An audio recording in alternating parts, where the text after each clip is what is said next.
আসসালামু আলাইকুম and welcome back to my channel. আজকে আপনাদের সাথে শেয়ার করব খুবই মজাদার একটি ভর্তা রেসিপি।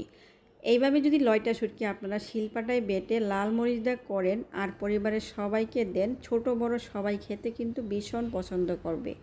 আমার হাতের এই ভর্তাটা যারাই খেয়েছে তারা কিন্তু দ্বিতীয়বার খেতে চায়, কারণ এইভাবে যদি আপনারা ট্রাই করেন আর তৈরি করেন, এই ভর্তাটা শীত বর্ষা বৃষ্টি গরম যাই থাক না কেন 2 প্লেট ভাত কিন্তু খেয়ে নিতে পারবেন।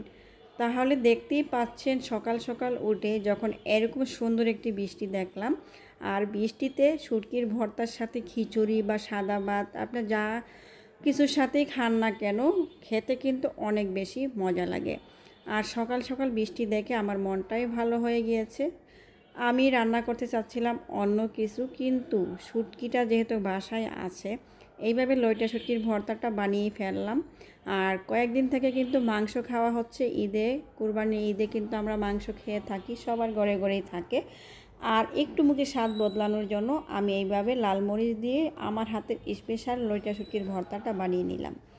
তো দেখতেই পাচ্ছেন খুবই সুন্দর একটি দৃশ্য দেখাচ্ছি। বারান্দা দিয়ে বৃষ্টি হচ্ছে আর বারান্দায় খুব সুন্দর চালকুমড়া গাছ আমার ছোট বোনের হাতে লাগানো, 4তলা থেকে একদমই 5তলা ছাড়িয়ে 6তলায় কিন্তু চলে গিয়েছে।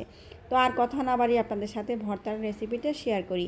দেখতে পাচ্ছেন লয়টা শুটকিকে আমি কেটে টুকরো টুকরো করে গরম পানিতে ধুয়ে নিয়েছি কয়েকবার করে। অবশ্যই ফুটান্ত গরম পানিতে শুটকিগুলোকে ভালো করে কষলিয়ে ধুয়ে নিতে হবে, কারণ শুটকিতে অনেক বালু থাকে, ময়লা থাকে, যেন এই ময়লাটাকে একদমই ভালো করে ধুয়ে পরিষ্কার করে নিতে হবে। না হলে ভর্তা খাওয়ার সময় শুটকির ভর্তার থেকে কিন্তু বালি আসবে, মুখে বালি পড়লে খেতে কিন্তু একদমই বাজে লাগবে। তো দেখতে পাচ্ছেন আমি সামান্য পরিমাণ তেল কড়াইতে গরম করে নিয়ে শুটকিটাকে আমি ভালো করে একটু ভেজে নিচ্ছি। খুব বেশি কিন্তু এখানে তেল দেওয়া যাবে না, অল্প তেল দিয়ে শুটকিটাকে ভালো করে লাল করে একটু ভেজে নিতে হবে। যাদের কাছে আমার রেসিপিটা ভালো লাগবে প্লিজ চ্যানেলটা সাবস্ক্রাইব করে অবশ্যই পাশে থাকবেন। আর আমার এই সুন্দর সুন্দর ভিডিওগুলো দেখে শেয়ার না করে যেন যাবেন না। তো দেখতেই পাচ্ছেন শুটকিটাকে আমি একটু জোড়া জোড়া করে নিচ্ছি, মানে যে শুটকিগুলো আস্ত আস্ত আছে সেগুলোকে একটু ভেঙে ভেঙে দিচ্ছি, যেন ভালো করে ভিতর থেকে ভাজা ভাজা হয় আর শুটকিটা যেন মচমচা হয়। তো চুলার আঁচটা কিন্তু মিডিয়ামে রেখে শুটকিটাকে আমি একটু নেড়ে ছেড়ে ভালো করে ভেজে নিচ্ছি। এইভাবে যদি আপনারা শুটকির ভর্তা করেন আর আপনার খাবারের টেবিলে রাখতে পারেন, আশা করছি আপনি যদি পোলাও মাংসও রান্না করেন সেটা রেখে আপনার পরিবারের সবাই এই শুটকি দিয়েই পেট ভরে কিন্তু খেয়ে নেবে। শুটকিটা ভাজতে ভাজতে দেখতে পাচ্ছেন এরকম লাল হয়ে যাবে, হাত দিয়ে চাপ দিলে শুটকিটা একদমই ভেঙে যাবে, তখন বুঝতে হবে যে এই শুটকি ভাজা হয়ে গিয়েছে। আর খুব বেশি কিন্তু আবার পুড়িয়ে ফেলা যাবে না, তাহলে ভর্তাটা খেতে তিতা লাগবে।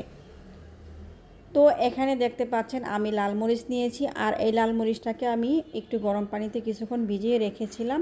তারপরে আমি এখানে পরিমাণ মতো শুটকির ভর্তা করার জন্য লবণটা দিয়ে দিলাম। আর লবণ দেওয়ার পরে আমি একটি বড় সাইজের দেশি রসুনটাকে খোসা ছাড়িয়ে দিয়ে দিলাম। এখানে শুটকি মরিচ, শুটকিটা তো ভেজেই নিয়েছি, তারপরে যে জিনিসগুলো ব্যবহার করব সব কিছু কিন্তু কাঁচা দিতে হবে, যেমন রসুন, শুকনা মরিচ, পেঁয়াজ। এখানে ভেজে নেওয়ার কোনো দরকার নেই, কাঁচা নিলেই কিন্তু এটা খেতে বেশি মজা হবে। আর আমাদের যারা ব্রাউনবাড়িয়া এলাকার মানুষ তারা কিন্তু শুটকিতে পেঁয়াজ রসুন এগুলো আমরা ভেজে ব্যবহার করি না, কাঁচাই ব্যবহার করি, তাতে আমাদের শুটকির ভর্তাটা খেতে এতটাই মজা হয়। তো লবণ দিয়ে দেওয়ার পর দেখতে পাচ্ছেন মরিচটা যেহেতু আমি গরম পানিতে একটু ভিজিয়ে রেখেছিলাম, এইভাবে বেটে নিলে খুবই সহজে মরিচটাকে আপনারা বেটে নিতে পারবেন, একটুও সময় লাগবে না। একটু আলতো হাতে বেটে নিলেই মরিচটা একদমই মিহিস হয়ে যাবে। তো আমি এখানে রসুন, তারপরে মরিচ, লবণ একসাথে দেখতে পাচ্ছেন বেটে নিচ্ছি। আর অবশ্যই শিলপাটায় বেটে নেওয়ার চেষ্টা করবেন, ব্লেন্ডারে করলে ভর্তা আমার খেতে এতটা ভালো লাগে না। আমি ব্লেন্ডার থাকতেও আমি কখনো ব্লেন্ডারে ভর্তা করি না, আমি শিলপাটায় বেটে ভর্তাটা করার ট্রাই করে থাকি। তো এবার মরিচটাকে বেটে নেওয়ার পর দেখতে পাচ্ছেন আমি শুটকিগুলো দিয়ে দিচ্ছি। আর এটা দেওয়ার পরে আলতো হাতে বেটে নিতে হবে, খুব বেশি চাপাচাপি করে একদমই মিহি করে ফেলা যাবে না, শুটকিটা যেন দানা দানা থাকে, তাহলেই কিন্তু এই ভর্তার আসল মজাটা পাবেন। এই যে ঠিক এইভাবে আলতো হাতে বেটে নিতে হবে, শুটকিটা যেন আস্ত দানা দানা থাকে আর আপনারা নিশ্চয়ই খেয়াল করতেছেন যে আমি কিন্তু এই ভর্তায় এখনও কোনো পানি ব্যবহার করি নাই। একদমই পানি ছাড়া বেটে নিতে হবে আলতো হাতে। ভর্তায় কিন্তু কোনোভাবে পানি ব্যবহার করা যাবে না।